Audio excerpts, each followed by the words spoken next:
tulemast maal. Siin elavad võidusõidujumalad. Siin tuli Kiri Räikkönen esimest korda maailmameistriks. Ja Miga Häkkinen.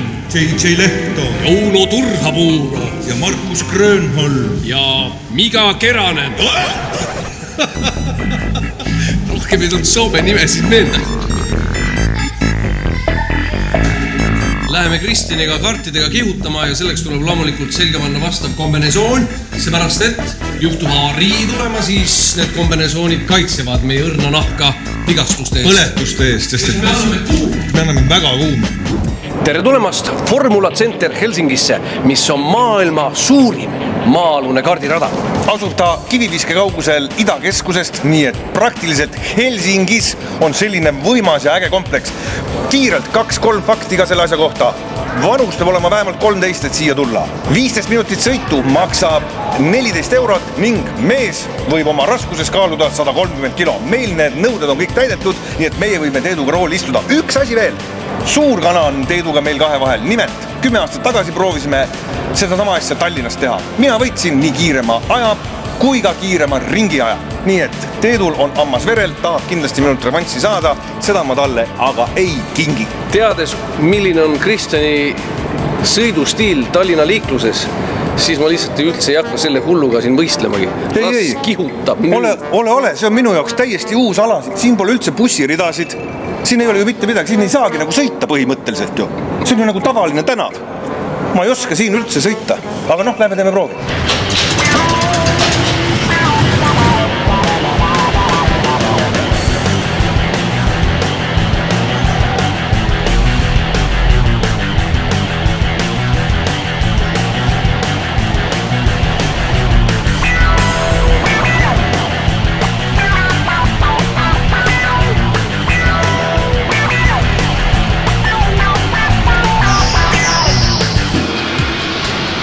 Aga siin on mees, kes on numbri vääriline.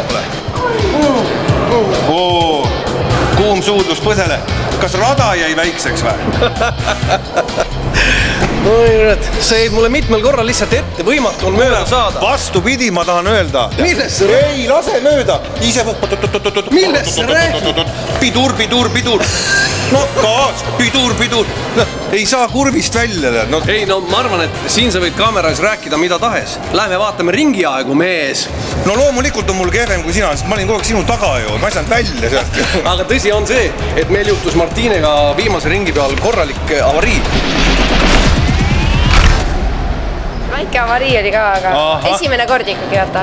Sest et Martinel läksid korraks gaas ja pidur vist segamini. Ja ta tegi minu ees pirueti samal hetkel, kui mina olin temast möödumas, seepärast, et ma olin lihtsalt nii kiire. Ja paljud mehed siin ütlesid, et nad imetlesid mu kiirust. Midagi ei olnud teha. Ma sõitsin täiega sisse nii nagu Schumacher Häkkinenile omal ajal. Aga nüüd, head vaatajad, selgub ülim tõde. Kes on kiireim mees siin kardirajal või õigupoolest, kes meist siis on kiirem? Kristjan arvab, et ta on kiirem kui mina. Vaatame siis. Minu number oli kart number 1 ja kart number 1 sai parimaks ajaks 34,5 sekundit ühe ringi peale.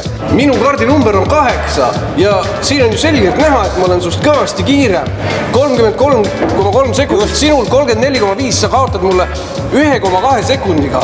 Sellepärast, et kart number 8, mida juhtis Teet Margna, tuterdas lihtsalt seal ees kogu aeg, sest ta sai ühe ringi kiirelt ära tehtud ja varast hoidis kõiki kinni taktikaliselt. Vaata mu viimast ringi aega. Sa putke... kuule, protest! Oi, nüüd ma näen alles. Oi, nüüd ma näen seda petuskeemi. Vaadake siia. Jah, Teedu viimane ring, kui mina olin esimene mees, kes ringilt ära tuli, 33,3 ja see oli ka ta kõige kiirem ring. Ta sõitis tühjal rajal. Kui see mees ei ole Mis tühjal rajal? Tühi rada oli sul. Ei, aja jama. See oli viimane ring. See on perepilti teeme. Number 1 on siin on number 1 Teet. Vot nii. Nii on teine asi. Ei, aga ma olin ju kiirem kui sina. Ykkönen.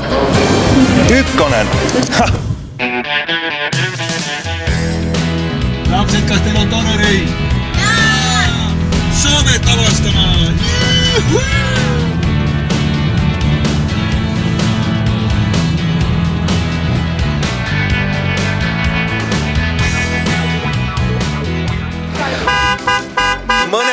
inimesel kohe üldse ei ole nagu seda ruumitaju, ei, no jumal, ei oska ta parkida. Nii nagu keeraks paadiga, arvesta paadiga nagu läheks. Vaata haagis. Tuleb läbi, tule nüüd. Vaata lapsi. Tule, lapsed on eemal. Kohe üldse ei saa. Sa pead keerama rooli teisele poole, kui sa tahad, et käru. Mis see on peatumismärk. No olgu kohal. Parkimismestari. Kui paremini ei saa, siis ausalt öeldes täitsa tipp-top. Sobib? Ei. Miks ei kõlba? Mis siis pahasti on? Lähed sinna. Sinna või? Kaugele lõppu. Ma pean minema sinna nüüd. Pikk päevatee kaob öösse. Meie tänase päeva sõidud on sõidetud ja jõudsime õnnelikult siia kaunisse laagripaika, kus on kümneid ja kümneid kämpinguid, kaunis järvesilm, aga kallid sõbrad, meie matkame Kristjaniga oma peredega seekord autokaravaniga. Selline järelhaagis on meil auto taga ja Kristjan on see mees, kes kohe teile sissejuhatava, tutvustava tuuri teeb. Tulge minuga koos, tulge edasi, julgelt näitan teile. Siin asub meie tualett, vaadake ise, siin on omast käest kõik mugavused võtta.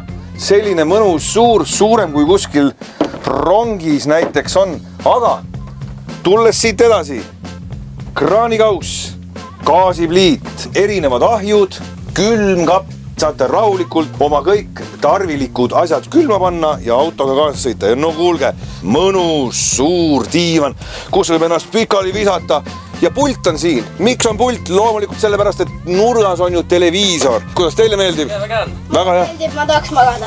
Tahaks magada juba? No vot, ei ole see ainukene voodi, vaid siin taga, siin saavad pere ema ja isa ennast rahulikult pikali visata, mõnusalt kerra tõmmata. Mina soovitan soojalt, võtke kaasa vagunelamud, tulge ei peade, ei hotellis ega ka kuskil sellises kämpingus olema, sest kämpingus, kas teil on vets toas? Ei ole. Selle majaga aga on vets alati kaasas. Meie mõtlesime Teeduga täna seda, et las naised, lapsed möllavad siin selles automajakeses, meie aga ööbime täna õhtul Teeduga telkides. Anname nendele nagu ruumi rohkem, hingamisruumi, aga samas ise saame rahulikult värskes õhus olla ja pereisadele mõeldud aktiviteete harrastada. Aga kogu asi on selles, kui kiiresti saab endale magamiskoha üles teha. Teeme telgi kokkupanemisvõistluse, kes eest see mees. Nii. Tähelepanu, valmis olla, start! Ja siit tästa tule. Nii, seda ma tean, see on lihtne süsteem, see käib lihtsalt. Nii. Tule aita. Nii, oota, mul on juba pool koos. Nii, teine pool. Ei, no võiks öelda, et mul on juba telk kohe koos. Siit läbi nüüd. No meil on põhimõtteliselt telk koos. Halloo! Haia, mida enne koos? Kus su katus on? Telk pole isegi vaiadega kinnitatud. Kuule, mul juba laps magab telgis. Magad, Robert, või? Noh, kuulete ise, laps magab ammu juba, kui te saite alles telgi püsti. Aga kas on kehvemad kaotajad kui see? Kas kehvemad kaotajad? Kus telgis on lapsed sees? Kumb? Kas see telk on hea ja mugav? Palun! Aga nüüd, kallis sõber Teet, õige hetk oleks pugeda telki, aga ära hakka oma magamiskotti üldse lahti tegemegi. Magamiskoti võlu peitub teatud asjades, mis sinna magamiskotti sisse ära mahuvad. Sellepärast oli nii raske. Ma räägin, hoia seda. Teinekord, kui ise reisil oled, siis võtad kõigepealt sellise asja ja siis see on magamiskott. Hopp, kinni, saad aru, ja ei pea vähe väsinud olemisega kuhugi pugema. Oled juba sees. Juba sees, saad aru, jääd sinna, kuhu jääd. Lähme Teet. Sa oled kaval. No ma räägin. Ja kes ütleb, et siin mugav ei ole? Selleks peab ära selle jooma, siis on Sinu kannan.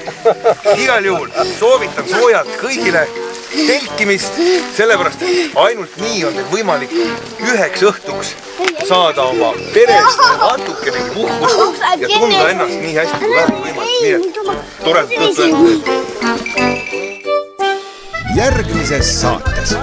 No pane siis juurde, mis sa siis ootad, Robert? Marta Pressi! Me saame hakkama! Ei, mina sinna näkki ei tule liige. Oi, võt see on tunne. Matti on siin olnud. Hüppeks valmis! Mennaan nüüd!